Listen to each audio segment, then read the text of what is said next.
তৰফৰ পৰা ৰথ যাত্ৰা কাৰ্যসূচী লোৱা হৈছে। আজি আমাৰ উৰিষ্যাৰ যিটো পুৰী জগন্নাথ আমাৰ পবিত্ৰ এটা মন্দিৰ আছে, এই ধাম তাৰে পৰাই আৰম্ভ কৰি সমগ্ৰ ভাৰতবৰ্ষত ৰথ যাত্ৰা ওলোৱা হয় আজিৰ দিনত।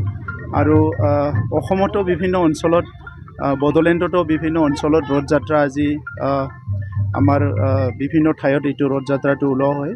মই যোৱা 2-3 বছৰত টংলাত বিভিন্ন অঞ্চলত কোকৰাঝাৰত অংশগ্ৰহণ কৰিছোঁ আৰু মই আশা ৰাখিছোঁ প্ৰভু জগন্নাথৰ যি ব্লেছিং, যি আশীৰ্বাদ, এইটো আমাৰ সকলোৰে ওচৰত থাকিব আৰু অনাগত দিনত আমি সকলো জাতি জনগোষ্ঠী শান্তি সম্প্ৰীতি নিৰাপত্তা সমন্বয়ৰ মাজেৰে আগবাঢ়ি যাব পাৰিম।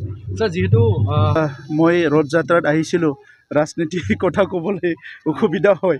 এতিয়া আপোনালোকে সুধিছে যেতিয়া ক'ব বিচাৰিছোঁ, আমাৰ 70 বছৰত যিমানখিনি নিৰ্বাচন হৈছে, এই নিৰ্বাচনত প্ৰধানমন্ত্ৰী হওক বা মুখ্যমন্ত্ৰী হওক বা কোনোবা দলৰ নেতাই হওক, যেতিয়া নিৰ্বাচন আহে কিবা নহয় কিবা এজেণ্ডা লৈ ৰাইজৰ ওচৰত আহে।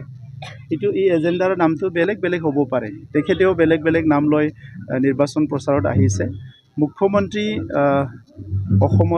অসমৰ মুখ্যমন্ত্ৰী বড়োলেণ্ডত আহা, এই কথাটো আমি চবেই আদৰণি জনাইছোঁ।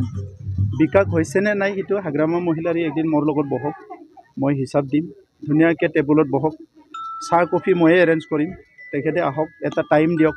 কোকৰাঝাৰতো অফিচততো তেখেতে 4 বছৰ নাহিলে, যদি ক'ত বহিব লাগে কওক, যদি তেখেতৰ ঘৰত মাতে ঘৰতো যাম মই। আৰু বিকাশ হৈছেনে নাই ইয়াৰ কাৰণে একদিন বহি যাওক কাগজ কলম লৈ পেলাই। তেখেতে 17 বছৰৰ কৰা হিচাপ মোৰ ওচৰত লৈ আহক আৰু মই 4 বছৰত কাম কৰাৰ হিচাপ তেখেতৰ ওচৰত লৈ যাম। UPPL এইবাৰ 4 নম্বৰত থাকিব বুলি কৈছে হাগ্ৰামা মহিলাৰীয়ে। চাওক, হাগ্ৰামা মহিলাৰী 1 কি 3 কি 4 কি এইটো বুজি নাপায়। ইলেকশ্যন জিকিবৰ কাৰণে 4 নম্বৰ লাগে, একে নিজিকে, অকলে ইলেকশ্যন জিকিব নেকি? 4 লগত আৰু যিমান শূন্য বাঢ়ে ইমানে তেতিয়াহে ইলেকশ্যন জিকিব। 4 লগত যদি আৰু 4টা শূন্য লাগি যায়, 5টা শূন্য, তেতিয়াহে ইলেকশ্যনটো জিকিব। গতিকে এই অংকবিলাক আৰু হাগ্ৰামা মহিলাৰীক আৰু কিমান বুজাব আপোনালোকে? প্ৰভু জগন্নাথে বেয়া পাব আৰু ইয়াত নুসুধিব, বেলেগত সুধিব। এইটো ৰণকৌশল বা তেখেতসকলৰ ৰাজনীতিক এটা সিদ্ধান্ত হিচাপে তেখেতসকলে কাম কৰি আছে আৰু UPPLৰ ষ্টাইল, কাম কৰাৰ ষ্টাইল, কাম কৰাৰ সিদ্ধান্ত বা ডিজাইনটো বেলেগ। তো সেই হিচাপে আমাৰ যিহেতু 5জন মন্ত্ৰী নাই, আমি 5জন মন্ত্ৰী বুলি ক'ব নোৱাৰোঁ, আমাৰতো এজনহে মন্ত্ৰী আছে। গতিকে আমাৰ EM MCLAবিলাকক আমি দায়িত্ব দি থৈছোঁ। আমাৰ কৰ্মকৰ্তাবিলাকো এতিয়া বহুত কনফিডেণ্ট, বহুত স্কিল হৈছে। চ' 40টা সমষ্টিত আমাৰ 40জন ভাল কোঅৰ্ডিনেটৰ কাম কৰি আছে। 10টা ডিষ্ট্ৰিক্টত আমাৰ ইনচাৰ্জ আছে। আমাৰ 445টা যিটো VCDC আছে প্ৰাইমাৰী, তাত আমাৰ ইনচাৰ্জ আছে।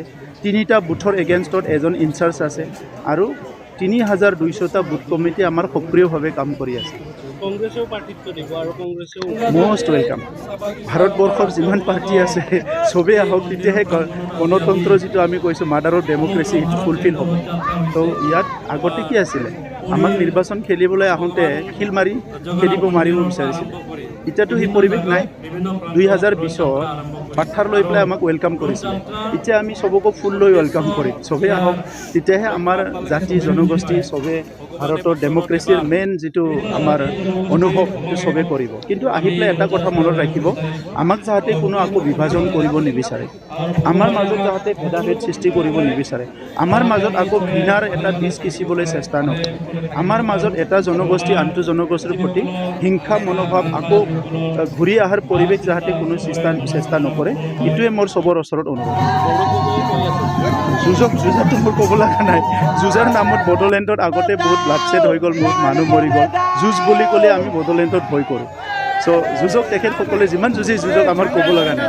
কিন্তু বড়োলেণ্ডৰ জনতাক যাতে কোনোবা যুঁজৰ নামত কি বুলি কয়, মহৰ যুঁজত বিৰিণাৰ মৰণ নে কি কয়, 2 মহৰ যুঁজত 3 মহৰ যুঁজ, 4 মহৰ যুঁজ, যিমানেই হয় মহৰ যুঁজ কৰোঁ, বিৰিণাক যাতে মৰণ নকৰে। 40 বছৰ ইয়াৰ বিৰিণাবিলাক বহুত মৰিলে আগতে, আৰু যাতে কষ্ট নাপায়।